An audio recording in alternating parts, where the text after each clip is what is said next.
thinking in terms by of the OFS collective. there's working in the public and in the private sector. The benefits that come with GPF and etc., they're very good. But now I'm in the private sector. There is a possibility of funds running out. So now there is that thing where I ask myself, what can I possibly do that could assist me that when I do retire, that I also still have a certain level of income coming in. So when I look in the scenario of my mother, she was married, and what happened is my father passed away. What helped out with her is that his pension that he had actually went to her, and it will forever be coming until she passes away. See that kind of notion there, whereby there's something that amplified her, that assisted in terms of her raising us. So now when I look at myself, I'm in the private sector. I don't see working in government. Not that I'm talking bad about it, but there's that thing in me whereby what can I do in order for me that will assist and amplify money that I'll get in the long term or even the short term. And I've been speaking to different people. Like I was only made aware, like 2017, the South African Reserve Bank, they actually issued shares to the public. And I've read correctly, 20 cents, well, 20 cents in a rand is paid out in dividends annually. The Reserve Bank isn't going anywhere, but that could have been something that should obviously I was aware of and had the money at the time, something towards looking at right now.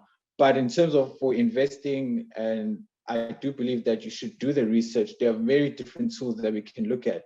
Yes, we can also invest in companies. I know Vodacom, well, right now, because I do read up on the JSE and how shares are going, they and MTN are one of the telecommunications companies that are worthwhile investing in, both in the short term and the long term. They even have a subdivision called Yeboye too, where they actually want Black shareholders to be part of it.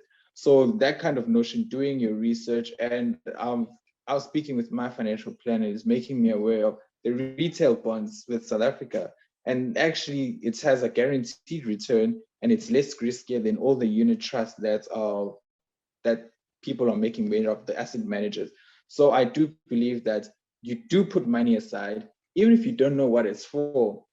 I've come to realize that the ideas do happen to come as and when you've been putting money aside. Like now, I've also been saving money. One of the notions that came is that it did help me out when I wasn't working for like 9 months. That's where the emergency, obviously, fund came into play. But at the same notion, I see that, hey, let me put money aside that should I'm ready and I'm wanting now get my own place to stay, that's going to be mine. I've got money that's purely for the furniture that I'm going to buy, and I'm going to negotiate because I do want my place that I'm staying to look XYZ. So in terms of investing, I do the research, find the different tools which you can actually invest in the platform, whether it may be with a Liberty, whether it may even be with the bank. As Batindo was saying, yes, they really give you the worst returns actually, but when you're a lender, it's a different scenario. There's those different funds, even going into the JSC and even considering offshore, you just broaden your horizon and putting your money in different baskets. So investing is a thing, and just to always ensure that your money is safe and that it's capital guaranteed, because you're investing to make money, not actually lose it, whether it be a long term or short term or medium. So that's my views on investing.